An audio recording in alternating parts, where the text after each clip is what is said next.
ಮನವಿ ಪತ್ರ ಓದಕ್ಕೆ ಕೇಳುತ್ತೆ ಅಧಿಕಾರಿಗಳವರಿಗೆ ಮುಖ್ಯ ಅರಣ್ಯ ಇಲಾಖೆ ಮುಖ್ಯ ಅರಣ್ಯ ಸಂರಕ್ಷಣಾಧಿಕಾರಿ ಸಿಸಿಎಫ್ ಅವರಿಗೆ ವಿಭಾಗೀಯ ಅರಣ್ಯ ಅಧಿಕಾರಿ ಭದ್ರಾವತಿ ಅವರಿಗೆ ಸಹಾಯಕ ಅರಣ್ಯ ಅಧಿಕಾರಿ ಎಸ್ಎಫ್ ಅವರಿಗೆ ವಲಯ ಅರಣ್ಯಾಧಿಕಾರಿ ಚನ್ನಗಿರಿ ಅವರಿಗೆ ಈ ಸಂದರ್ಭದಲ್ಲಿ ನಾವು ನಮ್ಮ ಚನ್ನಗಿರಿ ತಾಲೂಕು ಕುಮರಾಡಿ ಹೋಬಳಿ ಗಗ್ಗಿ ಮುಗಳೇಹಳ್ಳಿ ನೆಲ್ಲೆಯಂಕಲು ಚಿಕ್ಕಸಂದೆ ಚಿಕ್ಕಬಳ್ಳಲಿ ಹಾಗೂ ಉಮ್ರಾಡಿ ಹೋಬಳಿಯ ಸಮಸ್ತ ರೈತ ಬಾಂಧವರು ಸಲ್ಲಿಸ್ತಾ ಇರುವಂತಹ ಮನವಿ ಏನಪ್ಪಾ ಅಂತ ಹೇಳಿದ್ರೆ ಕಾಡಾನೆಗಳ ಹಾವಳಿ ಸುಮಾರು 3-4 ತಿಂಗಳಿಂದ ಯಥೇಚ್ಛಾಗಿದೆ.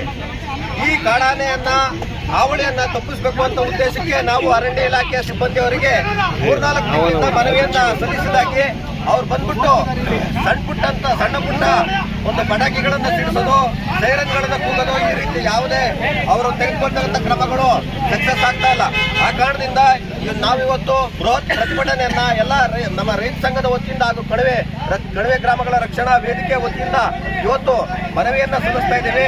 ಒಂದು ವೇಳೆ ಈ ಮನವಿಯನ್ನ ನಮ್ಮ ಅರಣ್ಯ ಇಲಾಖೆಯವರು ಪುರಸ್ಕರಿಸಿ ಯಾವ ಕಾಡಾನೆಗಳಿದಾವೋ ಅವನ್ನ ಹಿಡಿಯುವುದರ ಮೂಲಕ ನಮ್ಮ ರೈತರ ಪ್ರಾಣ ಮತ್ತು ಬೆಳೆಗಳನ್ನು ರಕ್ಷಿಸಬೇಕು ಅಂತೇಳಿ ಈ ಸಂದರ್ಭದಲ್ಲಿ ನಾವು ಅರಣ್ಯ ಇಲಾಖೆಯವರಿಗೆ ಮನವಿಯನ್ನ ಸಲ್ಲಿಸ್ತಾ ಇದ್ದೀವಿ. ಒಂದು ವೇಳೆ ಈ ಮನವಿಯನ್ನ ಸ್ವೀಕರಿಸಿ ವಿಳಂಬವನ್ನ ಮಾಡಿದ ಪಕ್ಷದಲ್ಲಿ ರೈತರಿಗೆ ಆಗುವಂತ ಯಾವುದೇ ಸಾವು ನೋವು ಇರ್ಬೋದು, ತೊಂದರೆಗಳಿರ್ಬೋದು, ಅದಕ್ಕೆ ಅರಣ್ಯ ಇಲಾಖೆಯವರೇ ನೇರವಾದ ಹೊಣೆಗಾರರಾಗ್ತೀರಿ ಮತ್ತು ಈಗೇನು ಪರಿಹಾರವನ್ನ ಕೊಡಬೇಕು ಅಂತೇಳಿ ಈ ಸಂದರ್ಭದಲ್ಲಿ ಕೇಳ್ಕೊಳ್ತಾ ಇದ್ವಿ. ಹಾಗೇನೆ ಈಗ ಮೊನ್ನೆ ಈ ವಿಚಾರವನ್ನ ನಮ್ಮ ಗಮನಕ್ಕೆ ಬಂದಿದೆ. ನಮ್ಮ ಎಗ್ಗಿಲ್ಲದೆ ಸಾಕ್ತಾ ಇದೆ ನಮ್ಮ ಗಣಿಗಾರಿಕೆ.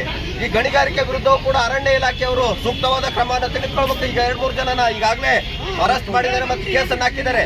ಇವರು ರಾತ್ರಿಯ ವೇಳೆಯಲ್ಲಿ ಗೊತ್ತಾಗದೇನೆ ಭಾಗದ ರೀತಿಯಲ್ಲಿ ಕಣ್ಣು ತಪ್ಪಿಸಿ